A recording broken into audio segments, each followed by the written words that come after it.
Welcome back to the channel. What? Wait a minute. My car. Someone just took my car.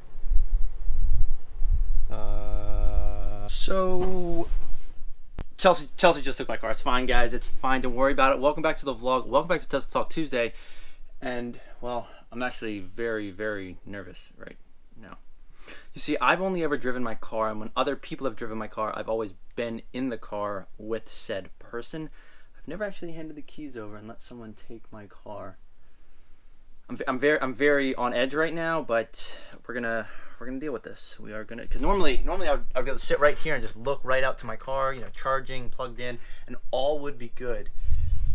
And unfortunately, I handed over the keys. Luckily, this is what we can do. You see, when you have a Tesla, you can go right into here, and well, once it starts up, she's going 40 miles an hour. That's good, so I know she's not speeding. Probably coming up to a stoplight right now. Yep, slowing down. So it's perfect. Now you can also see the location. So she is currently traveling 12 miles an hour south on East Venice Avenue. She's coming up to a stoplight just as I predicted. She's going to make a right-hand turn right here. She's now accelerating. Okay, not too aggressively. That's good. Now she's going west, and she just made the turn. Look at that. See, this is fantastic, guys. I can track her. Whoa, slow down there. What are you doing? I hope the speed limit's 55 because, I mean, well, she's already, yeah. All right, there you go. Slow it down. All right, she's getting a little heavy on the accelerator pedal, but very neat stuff with the Tesla app. You can see that it is being driven. It's going 49 miles an hour, 221 miles of range. You can see what the climate interior is actually. So I could turn the AC on right now. I could also turn the music on. So if we go to media, it doesn't look like anything's playing actually. So no music. Very interesting choice there. And well, obviously still traveling west on. You can see the car just moving right along there. So it is very neat that you can do this. So I can effectively track her every move. Also, when she parks, I can make sure that she is parked off in the corner of a parking lot or like an end spot, because the accuracy of that little triangle is pretty good. So it's a very nice perk of the Tesla mobile application. Let's get to Tesla Talk Tuesday.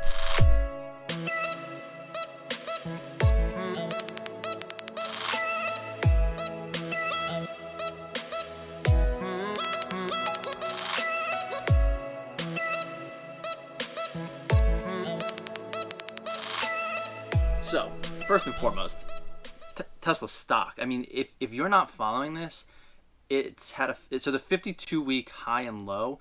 It's like let's actually look this up. So the 52-week low, $176.99. 52-week high was hit today, $940.13. I'm looking at the stock right now. It's trading at $913. It was up like 120 points yesterday. It's up another 133 points today, trading at $913. I mean, this is crazy. So part of it, I will say, is probably people piling into the trade on top of a short squeeze. And I would say that those are probably the two biggest factors right now, because, well, we know what earnings look like. They gave us all those updates last week. Definitely forgot to mention that Tesla also signed a 2-year contract starting in June or July of 2020 with CATL, which is like a Chinese battery production company. So yeah, basically they can produce batteries in China, and it's not exclusively with Panasonic anymore. So that was a huge news on Monday. That got it moving 20%, and at this point in time, the stock's up to like $940 some a share, up another 20+% today. It's a crazy move. I'm probably gonna take like some profits every day if it keeps going up, but I wouldn't be surprised if it gapped down like 100 or 200 points tomorrow from people taking profits. Who knows? Could just continue running higher, but short squeeze or not, this is a crazy move. I mean, $7 billion in revenue, $170 billion market cap. Maybe one day, but a little overvalued right now. And well, this momentum is obviously also going off of that positive news. People coming into the stock buying that hadn't bought before, but also anybody who is short the stock, all those short sellers, they have to buy back the share. Basically, they're being forced out of their position, because say you were short at $250 a share, you're now like 4x losses, and your losses are unlimited in theory because the stock could just keep going up. So yeah, yeah, short selling Tesla, not a wise move right now. However, at the same time, the stock, as it gets higher and higher and higher, people are saying this is crazy, it's overvalued. it is slightly, you know, an accelerated up move. It probably shouldn't be here, so I did take some profits today. The stock is like a $164 billion market cap. Toyota, which is the largest automaker, is like $200 billion. Right now, Tesla is the second largest automaker by market cap. However, they're definitely not the second largest automaker based on revenue, amount of cars produced, or anything like that. Now, could they be in the future? Sure. But right now, as of today, like that valuation is not right, at least in my mind. It is a crazy valuation. But, I mean, I'll take it. I'm very happy. I can't say I'm unhappy. I mean, this is fantastic. I took some profits today, sold at $8.99, sold at $8.40. Yeah, probably the low on the day, but it doesn't matter. It's still in the money, and I made some money on those sells. So, you know, I'll take it right now because I don't know what's going to happen tomorrow. It could open 130 points lower tomorrow. Who knows? Only time will tell. But this is a crazy move that Tesla has made to swing this much in such a short period of time. I mean, people are now like comparing it to like Bitcoin and stuff like that, that crazy run up that Bitcoin had and all that jazz. So I'm not really going to get into any more of this, but nonetheless, I just want to point out that Tesla's trading at over $900 a share, and that's crazy. Real quick, guys, I can check my app to see where Chelsea parks in the parking lot, and thank you so much. She picked a nice end spot, you know, just extra safety. You only have to worry about a vehicle on one side, and if you park nice and close to the other side, then you have more space for that one vehicle. It just kind of eliminates potential like door dings and all that jazz. So thank you, and yeah, the Tesla mobile app is fantastic, if I may say so myself.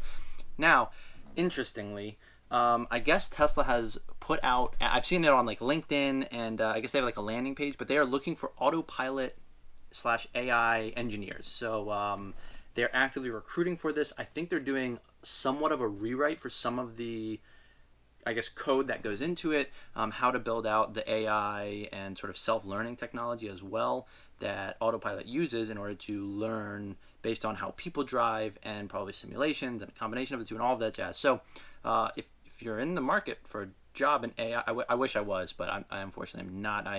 I've actually gone from furloughed to unemployed. So I'm now technically unemployed. Yeah. Anyways, let's not dwell on that. The point is, Tesla is actively recruiting for like Autopilot positions as far as helping to write the software. They're looking for engineers. So very cool. And they've also released some cool like images and simulations and stuff like that of what the software does and what it looks for and what like the car sees, I guess, and how it determines what to do in different situations. So it is neat stuff. Again, there was like an Autopilot full self-driving chip. All right, my my GoPro died. So like I was saying, there was like autonomous driving and like custom chip day that Tesla had, where they talked about their custom-made in-house chip. Basically, it was able to process a lot more and faster than the NVIDIA chip that they were. I think they were using NVIDIA chip that they were using, which obviously helps with all the computing and processes that Autopilot has to handle at a given moment notice to look at. So that was very cool. And they're doing a battery / drivetrain, whatever you want to call it, day. I think they said they're aiming for the beginning of the second quarter. So right after the end of the first quarter of 2020. So I'm definitely looking forward to that. Should be very cool to get a more insightful look at the technology. As pretty much everybody knows, Tesla is just like leaps and bounds ahead of any other automaker as far as battery efficiency. So the size of their batteries and then the range that they're getting out of it is just so far beyond any other automaker right now. It is very impressive. And they have a huge advantage there, which I think is why their cars are selling so well. Like other automakers are definitely struggling. Meanwhile, Tesla cranked out like 367,000 delivered cars last year or something like that. And their projections are to deliver 500,000 this year. Meanwhile, other automakers are doing, 1% or less of that delivery. So it is very neat to see. I'll be curious to see what 2020 looks like, and I'm very excited for that battery day. Something else that is also interesting is that Tesla will they're trying to launch a ride-sharing app using Tesla insurance. So in the beginning, the ride-sharing app could potentially be similar to Uber, because if full self-driving isn't approved and allowed, well, you kind of need the person there, right? So the point is, though, there will be certain like incentives, because Tesla can obviously see how much and how often you are using Autopilot. So for example, if you were driving in your cars, if you were an Uber driver and you pick somebody up, you could effectively put in a destination and then turn on autopilot and the car would drive itself there. So based on that, Tesla can then adjust the insurance because you don't have a person driving the vehicle. It's based on their own software. So it sort of takes the fault away from the driver. So the insurance premium would be based on Tesla's autopilot driving safety, I guess, like how well it can drive and get there, and like the percentage chance of having an accident. So that would be very neat to see in the future. And if you drive with autopilot enough, you could effectively see your premiums come down. There is a lot of cool stuff going on, and only time will really tell like how much insurance premiums can come down, how much safer autopilot is, and then I guess how often people can truly use it, because well, you can only use it 100% of the time. If it gets to that point of, I guess it doesn't have to be fully approved as far as full self-driving, because you still have the driver monitoring the autopilot. But if it gets to the point of true like end-to-end completion, where if there's a person in the car and you can put in a destination in your nav and just hit go, and the car will do its thing all the way to the destination, you really only have to worry about the small percentage of time where you park the car or like go in and out of your garage if you don't want to, if the Tesla still has trouble navigating that. But it's pretty much an end-to-end service, almost. So it will be interesting to see what happens with Tesla insurance going forward. Granted, it's only in California right now. When and if and how they release this ride-sharing app and how it will actually function. But going back to the stock price today, so the stock price, excuse me, the stock price is at an all-time high. And a lot of people are saying that the valuation of Tesla could be like $1 trillion or more, based on the fact that, well, they're in the battery business, meaning they can keep making batteries, battery packs, such as the Tesla Powerwall. They could also sell their batteries to other car makers. They can, license that technology and sell it out. So, like, that alone could be hundreds of billions of dollars in just battery sales.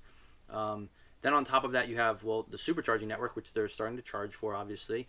My car's grandfathered in, free unlimited supercharging. But if you buy cars now, I think at least Model 3s and probably Model Ys, you might get a limited amount of free unlimited supercharging if you use a referral code. Otherwise, you're paying to supercharge. So that helps Tesla increase their revenues right there. You have Powerwall sales. So, they're selling, energy storage solutions. So effectively, instead of having a generator, you have a Powerwall.